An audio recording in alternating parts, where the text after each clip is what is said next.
បាទសួស្តីបងប្អូនទាំងអស់គ្នាឥឡូវនេះយើងមកតាមដាននៅក្នុងការ live ប្រចាំថ្ងៃនៅក្នុងការវិភាគតម្លៃហាងឆេងមាសនៅក្នុងថ្ងៃទី17ខែកុម្ភៈ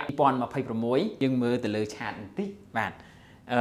កាលពីម្សិលមិញខ្ញុំបានវិភាគតម្លៃហាងឆេងមាសនេះជូនដល់បងប្អូនទាំងអស់គ្នាថាវាដូចជាទៅដល់ផ្លូវទាល់មួយបាទផ្លូវទាល់មួយដែលជាអក្សរតេ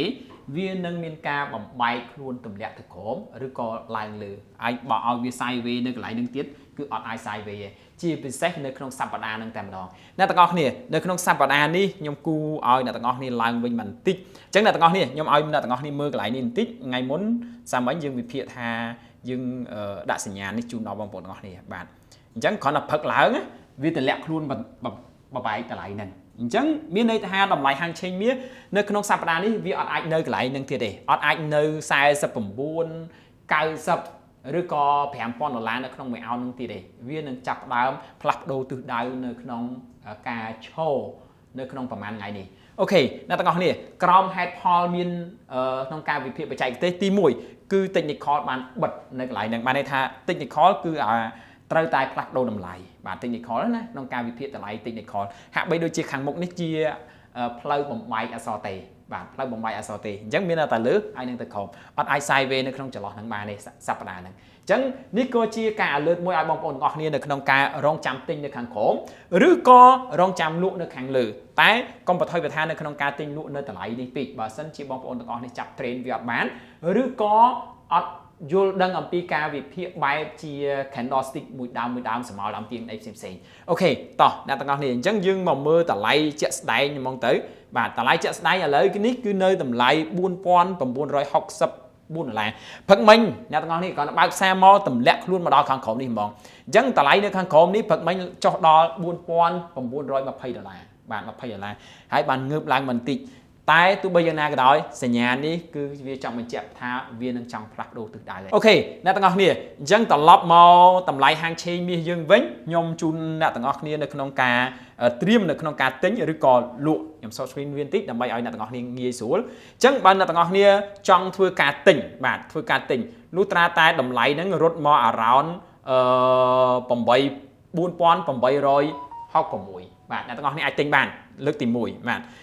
អាចធ្លាក់ចុះតង់ទី2ទៀតនៅខាងក្រោមនេះបាទ8,600ឬក៏8,650ឬក៏8,920ក្នុងចន្លោះហ្នឹងអ្នកទាំងអស់នេះអាចទិញបានតម្លៃទាបរបស់វាអ្នកទាំងអស់នេះតម្លៃទាបរបស់វាគឺនៅខាងក្រោមនេះណាតម្លៃទាបរបស់វា around 4,370ទៅ4,400នៅក្នុងចន្លោះហ្នឹងនេះយើងនិយាយពីតម្លៃរៀងឆ្ងាយបាទនេះតម្លៃដែលទាបអាចនឹងធ្លាក់ចុះមកច្រើនប៉ុន្តែកម្រិតនៃតម្លៃខ្ពស់របស់វាក៏មានដែរណាទីផ្សារនេះអាចនឹងឡើងដល់កន្លែងនេះវិញបាទនៅខាងលើនេះវិញបាទនៅក្នុងចន្លោះ5,000បាទ10 5,020វិញតម្លៃខ្ពស់ទី2នៃតម្លៃហាងឆេងមាសនៅក្នុងថ្ងៃនេះអាចនឹងឡើងទៅដល់5,108បាទ5,108ហើយខ្ពស់បំផុតនៅខាងលើមួយតង់ទៀតណាគឺ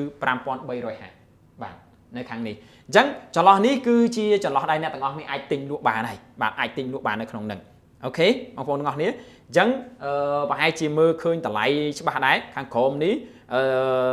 ជាតម្លៃដែលយើងអាចទិញបាន4,860យើងអាចទិញបានម្ដងទៀតហើយបាទអាចទិញម្ដងទៀតហើយក៏វាជាសញ្ញាណមួយនៅក្នុងការធ្លាក់ចុះការពិភពមិញគឺបង្ហាញសញ្ញាណនៃការធ្លាក់ចុះតែម្ដងបាទនៃការធ្លាក់ចុះតែម្ដងផឹកឡើងគឺទម្លាក់បកគោលមួយអ្នកទាំងអស់គ្នាចាំមើលបកគោលនេះមួយទៀតណាបកគោលនេះបកគោលពណ៌បៃតងនេះបើសិនជាបកគោលពណ៌បៃតងដែលកំពុងតែស្ថិតនៅក្នុង time frame 4ម៉ោងនេះវាទៅជាបកគោលពណ៌ក្រហមបិទចេញពណ៌ក្រហមអញ្ចឹងទំនោរតម្លៃហាងឆេងមាសនេះនឹងបន្តធ្លាក់ទៅខាងក្រោមទៀតបាទនឹងបន្តទៅធ្លាក់ខាងក្រោមនៅចំណុចនេះបាទនៅចំណុចទូចរបស់វានេះណាខាងក្រោមនេះតែម្ដងបាទនេះតង់ក្រោមរបស់វាណាអូខេអញ្ចឹងបញ្ជាក់ថាតម្លៃហាងឆេងមាសនៅក្នុងសប្តាហ៍នេះគឺវាអត់អាចរត់នៅក្នុងចន្លោះ4,990ឬក៏5,000ទៀតបានទេវាប្រកាសជាបត់ក្បាលនៅក្នុងការកើនឡើងឬក៏ធ្លាក់ចុះហើយមួយរយៈនេះអ្នកទាំងអស់គ្នារៀងស្ងាត់ភូមិសាស្ត្រនយោបាយរៀងស្ងាត់ពាក្យតានតឹងរៀងស្ងាត់ពីសម្លេងរបស់លោកដូណាល់ត្រាំបាទតែកុំភ្លេចខ្លួនតិចទៀតនឹងមានចេញមកបន្តទៀតអញ្ចឹងតម្លៃហាងឆេងមាសនឹងប្រែប្រួលទៅតាមស្ថានភាពមួយនោះ គឺជាឱកាសរបស់បងប្អូនទាំងអស់គ្នាអ្នកទាំងអស់គ្នាចង់យល់ដឹងអំពីការជួញដូរតម្លៃហាងឆេងមាសនៅក្នុងប្រព័ន្ធរបស់និយត្តករមកកម្ពុជាកុំភ្លេចតំណែងមក PP Link មានថ្នាក់បង្រៀនឲ្យអ្នកទាំងអស់គ្នាចេះប្រើ platform ជួញដូរតម្លៃហាងឆេងមាសក៏ដូចជាវិភាគទៅលើព័ត៌មានមួយចំនួននៅក្នុងការប្រែប្រួលរបស់តម្លៃហាងឆេងមាសហើយចង់ដឹងពីព័ត៌មានលម្អិតបន្ថែមទៀតពាក់ព័ន្ធជាមួយនឹងការវិភាគប្រចាំថ្ងៃអ្នកទាំងអស់គ្នាអាចចូលទៅការវិភាគនៅក្នុង page PP Link Security ឬក៏ YouTube បាទហើយបើសិនជាអ្នកទាំងអស់គ្នាចង់ចាប់ឱកាសនឹងឲ្យលឿននៅក្នុងការទិញលក់អ្នកទាំងអស់គ្នាអាចតាក់ទងជាមួយនឹងក្រុមការងាររបស់ PP Link Security បានអូខេអរគុណ